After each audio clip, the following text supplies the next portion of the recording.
2 दिन का जो घटनाक्रम हुआ,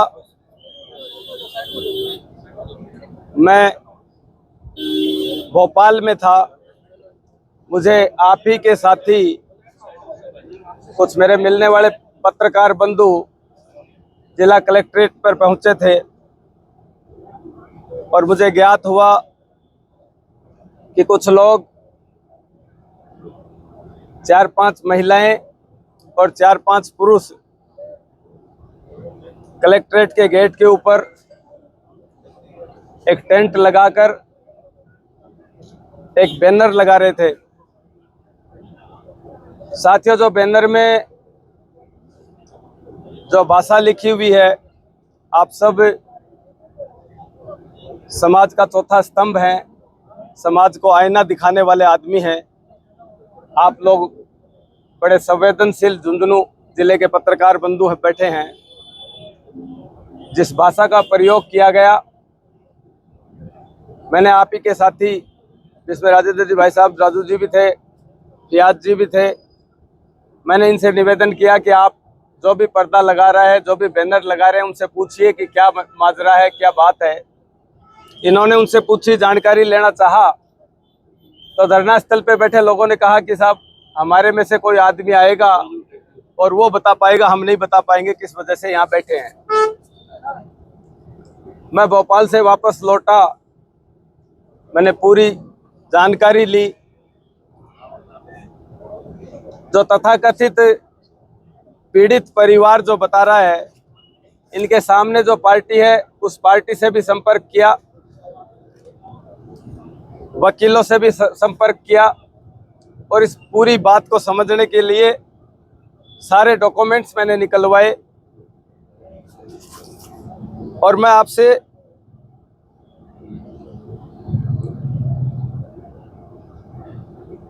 पूरे प्रकरण की जानकारी सबसे पहले आपको देना चाहूंगा। सबसे पहले तो मैं आप मीडिया के माध्यम से ये कहना चाहता हूं कि बबलू चौधरी के हिंदुस्तान के किसी भी कोने में, किसी भी कोर्ट में, किसी भी थाने में एक भी मुकदमा पेंडिंग नहीं है। कोई सिंगल मुकदमा मेरा विचाराधीन नहीं है। मेरे कहीं कोई प्रकरण किसी भी तरह का अगर हो तो मैं आप पत्रकार बंधुओं के माध्यम से जनता को बताना चाहता हूं कि कोई भी एक प्रकरण अगर ऐसा हो तो आप लाके दिखा दीजिए। दूसरी बात,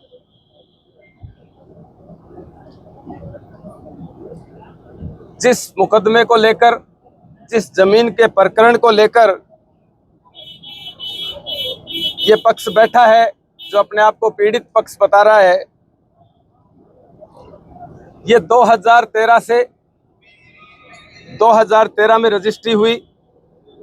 रजिस्ट्री कराने वाले लोग अलग हैं, मेरा कहीं कोई नामो निशान नहीं, कोई गवाही नहीं, कोई रजिस्ट्री में नाम नहीं। कहीं भी मैंने आज तक जीवन में उस जमीन के आगे से भी अगर मैंने पैर रखा हो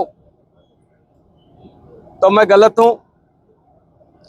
मैंने कभी जमीन के अंदर पैर नहीं रखा और उसके बावजूद 2013 से लगातार जो प्रकरण कोर्टों में विचाराधीन चल रहा है, और जब मैं 13 में तो राजनीति में भी नहीं था, मैं 2017 में राजनीति में आया। उससे पूर्व की रजिस्ट्री और किसी अन्य लोगों की रजिस्ट्री, एक तरफ आपके सामने रजिस्टर्ड मालिक बैठे हैं, दूसरी तरफ आपके जो अपने आप को पीड़ित पक्ष बता रहे हैं, जो कब्जेदारी बता रहे हैं अपने आप को। और मैंने जो डॉक्यूमेंट्स देखे हैं, वो डॉक्यूमेंट्स आपको प्रमाण के रूप में दूंगा कि ये कोर्टों में कह के आ रहे हैं कि हम कब्जेदारी हैं, हमें कब्जे के आधार पे खातेदारी दे दी जाए। वैसे तो मुझे इस प्रकरण की इतनी जानकारी लेने की आवश्यकता नहीं, लेकिन मैंने जब ये मेरे ऊपर आरोप लगे तो मैंने वकीलों से पूछा। सुप्रीम कोर्ट तक की गाइडलाइन है कि कब्जे के आधार पे कोई भी कोर्ट, कोई भी न्यायपालिका खातेदारी नहीं दे सकती है, चाहे कहीं भी कोई भी कहीं भी लड़े। ये चलो इनका विषय है, पर ऐसी क्या मजबूरी हो गई कि इन लोगों को ट्रायल चलते हुए कोर्टों में विचाराधीन प्रकरण चल रहा है और अचानक झुंझुनू हेडक्वार्टर के ऊपर इनको इस तरह का बोर्ड लगाना पड़ा, और जिस बोर्ड पे जो भाषा आपने लिखी है, कहीं प्रत्यक्ष अप्रत्यक्ष मेरा कोई लेना देना नहीं, उसकी क्या जरूरत पड़ी। मैंने गहराई में जाने की कोशिश की, पता लगाने की कोशिश की, और मैं आपकी मीडिया के माध्यम से कहना चाहता हूं कि झुंझुनू का विधायक, भारतीय जनता पार्टी का विधायक, उसका इकलौता पुत्र अपने व्हाट्सएप ग्रुपों में अपने खुद के मोबाइल नंबर से एक वीडियो किसी यूट्यूब चैनल से बनवाकर ग्रुपों में सेंड कर रहा है, और मेरे पास प्रमाण है, लोगों को ये कह रहा है कि इसको वायरल कीजिए, इसको शेयर कीजिए, इस बात को ज़्यादा से ज़्यादा जनता में फैलाइए। मैं आपके माध्यम से कहना चाहता हूं कि बबलू चौधरी ने 25 नवंबर को रिजल्ट आया था, इस झुंझुनू विधानसभा में कमल का फूल खिलाने में सबसे बड़ा कोई भागीदार है तो बबलू चौधरी है। बबलू चौधरी के बिना यही विधायक 2 बार चुनाव लड़ चुके हैं। अगर इतने पुत्र मोह में और इतने परिवारवाद में वो उलझे हुए हैं, तो हम तो कांग्रेस से लड़ते आए। इसी परिवारवाद और इसी पुत्र मोह की वजह से हमने कांग्रेस का विरोध किया, और आज हमारे ही जिताए हुए विधायक पुत्र मोह में इतने अंधे हो गए कि अपने वोट, मैं भारतीय जनता पार्टी का सिपाही हूं, मेरी मेहरबानी से यहां विधायक बना, विधायक की मेहरबानी से बबलू चौधरी नहीं बना। इस तरह के शेयर करते हैं, इस तरह की घटिया राजनीति करते हैं। मैं आपके माध्यम से जनता को कहना चाहता हूं, आज आपके सामने मुझे मुंह खोल के इसलिए बोलना पड़ा कि मैंने पिछले 6 महीने में झुंझुनू विधानसभा के लोगों से भी ये कहते हुए सुना कि नगर परिषद में परिवारवाद चल रहा है। मैंने ये कहते हुए भी सुना कि परिसीमन में जमीनें खरीद ली, इस वजह से झुंझुनू के ग्रामीण क्षेत्र के 28-29 गांवों को जोड़ने का प्रयास किया जा रहा है। और उन गांवों को मैंने इस प्रदेश के मुख्यमंत्री जी और प्रदेश अध्यक्ष जी को अवगत कराया कि इन ग्रामीणों के साथ भी बहुत बड़ा धोखा हो रहा है। हम नगर परिषद झुंझुनू में माइनस में बजट चल रहा है। हम नगर परिषद की सीमा को चंद्रपुरा गांव 6 किलोमीटर दूर गांव है, आप क्रॉस करके उसको मिला रहे हैं। आप ऐसे गांवों को मिला रहे हैं जिनके ऊपर बिजली का भार 2.25 रुपये पर यूनिट का पड़ने वाला है, पानी का बिल आने वाला है, हाउस टैक्स लगेगा। जितनी ग्रामीण एरिया की योजनाएं हैं, उन योजनाओं का लाभ इन ग्रामीणों को नहीं मिलेगा। झुंझुनू शहर के वासी कमल कांत जी हमारे प्रवक्ता और मंडल अध्यक्ष हमारे बीच में उपस्थित हैं। झुंझुनू शहर के वरिष्ठ लोग यहाँ बैठे हैं। सब के सब लोगों ने मुझसे कहा कि हम झुंझुनू में ये गांव नहीं जोड़ना चाहते हैं, हमारी प्रॉपर व्यवस्था नहीं हो रही है बिजली पानी सफाई की, तो हम इन गांवों को जोड़ लेंगे तो नगर परिषद कैसे मैनेज कर पाएगी। ये सब इस बात से दुखी थे, और मैं खुले मन से कह सकता हूं कि मात्र मेरी एक इस इनकी कमेटी की भावना के अनुसार, ग्रामीणों और शहर वासियों की भावना के अनुसार मैं जाके मैंने प्रदेश अध्यक्ष और मुख्यमंत्री जी से आग्रह किया कि ये गलत हो रहा है, और धरातल की बात बताने वाले नेता नहीं है। उस परिसीमन के 15 गांव हटवाए गए।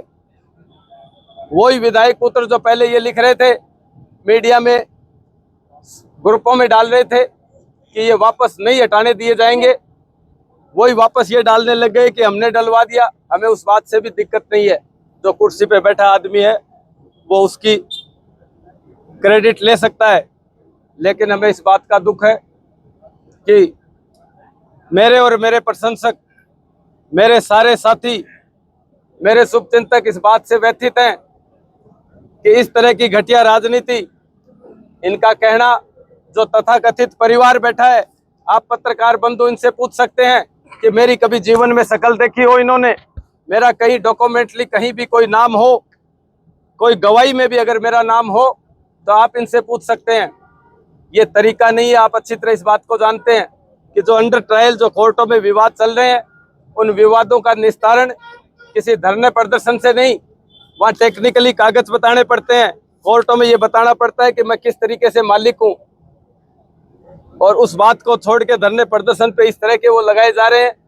मैं तो दोनों पक्षों से यही कहना चाहता हूँ, दोनों पक्ष आपके सामने बैठे हैं, दूसरा पक्ष कह रहा है विधायक और उसके रिश्तेदारों ने कब्जे की जमीनें और जिस तरीके की झुंझुनू में भूमाफिया का काम कर रहे हैं, उनके सगे संबंधी जो बैठे हैं यहाँ अवैध बार चला रहे हैं। झुंझुनू 3 नंबर रोड पे जमीनों की रजिस्ट्रियां मैं दिखा सकता हूं।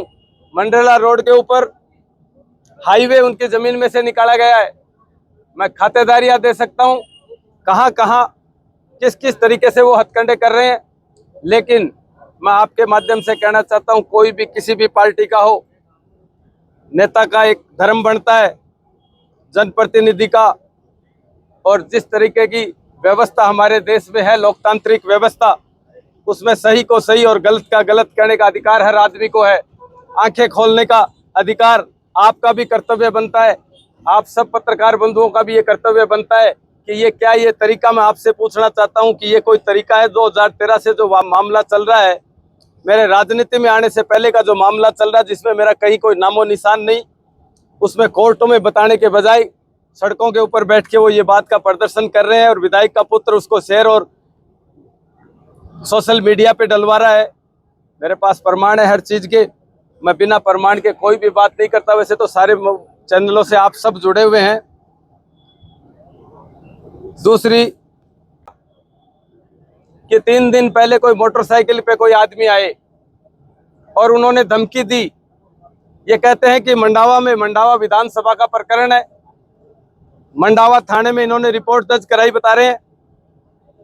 मैं आप पत्रकार बंधुओं के माध्यम से कहना चाहता हूं जिला प्रशासन को भी कि आगामी 7 दिन में दूध का दूध और पानी का पानी हो जाना चाहिए।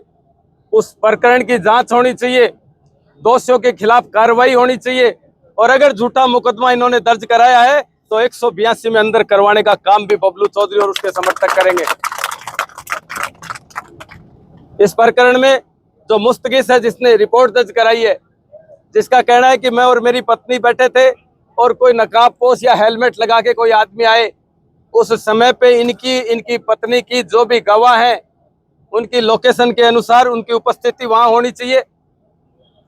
मंडावा शहर में पूरे में कैमरे लगे हुए हैं, उन कैमरों को खंगालना चाहिए और पुलिस प्रशासन को संवेदनशील होकर मैं दोबारा चेतावनी दे रहा हूं कि 7 दिन में इस प्रकरण का निस्तारण नहीं हुआ तो बबलू चौधरी और उसके समर्थक आंदोलन कर देंगे। इस बात के लिए, इस बात में पूरी सच्चाई सामने जनता के सामने आनी चाहिए, इस बात की मैं आपके माध्यम से मांग करता हूं।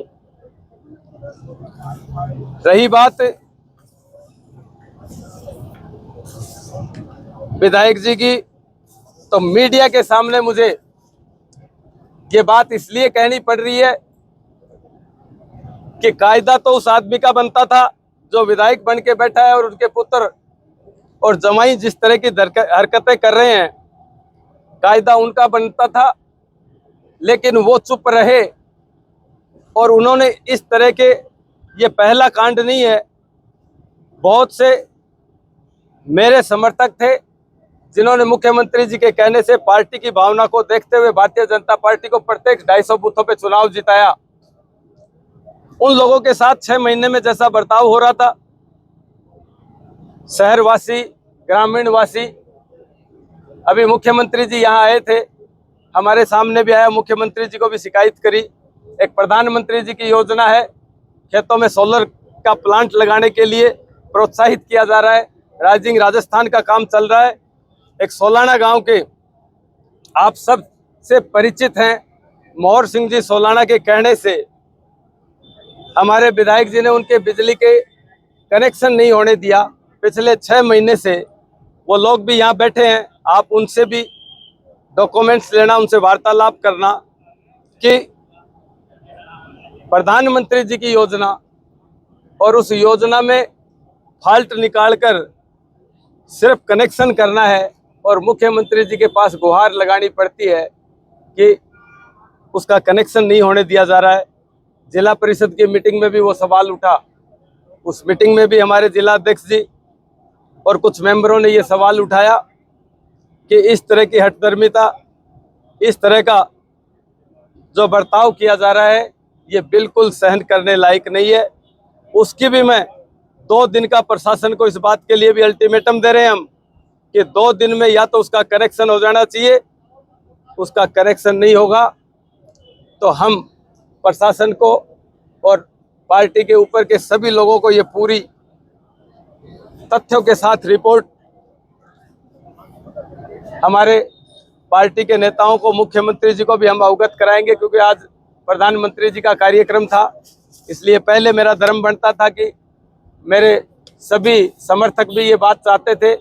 हम तो परिसीमन की बात करने, परिसीमन का धन्यवाद करने के लिए आज सारे के सारे प्रतिनिधि, सरपंच, पंचायत समिति मेंबर, सारी जनता, सबका कार्यक्रम धन्यवाद का मेरे आवास पे था। लेकिन बीच में ये 2 दिन का ऐसा घटनाक्रम रहा कि उसमें प्रधानमंत्री जी के कार्यक्रम होने के कारण मैं जयपुर रिपोर्ट देना बाद में मुनासिब समझा, पहले आपसे रूबरू होना मुनासिब समझा। तो मैं आप सबसे निवेदन करता हूं कि पार्टियां कोई भी हो, गलत सही कोई भी हो, आप चौथा स्तंभ हैं। आप इस आईने को स्पष्ट करें और स्पष्ट तौर पे कहीं भी बबलू चौधरी की कोई गलती हो तो उसको भी छापें। और अगर मैं कह रहा हूँ ये बातें सही है कि विधायक पुत्र के द्वारा इस तरह की हरकत किए जा रही है, जो इकलौता बेटा है वो पुत्र मोह में अगर इस तरह की हरकत करवा रहे हैं तो बबलू चौधरी भी चुप बैठने वाला नहीं है। फिर इसकी शुरुआत वो कर रहे हैं और मैं जनता की आवाज़ बढ़ने के लिए, इनके परिसीमन के लिए, या कहीं भी कोई गलत काम ऐसा होगा तो मैं हमेशा चौराहे के ऊपर, आप लोगों ने देखा है कांग्रेस के राज में भी ट्रैक्टर रैली लेके बिजली की दरें बढ़ाई तो बबलू चौधरी आंदोलन करने आया।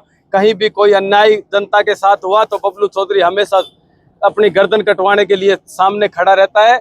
और मैं जनता का सेवक हूं, मैंने ऐसा कोई भी काम नहीं किया, उसके बावजूद यहाँ कलेक्ट्रेट के ऊपर इस तरह की हरकत की जाती है। और मैं आपसे निवेदन करना चाहता हूं कि कुछ गरीब आदमी जो रेडी यूनियन के भी बेचारे आए थे कल परसों, एक गांधी चौक में जब हम पैदा हुए उस दिन से 15-20 रेडी वाले अपना जीवन चला रहे थे, उनको भी हटाया गया।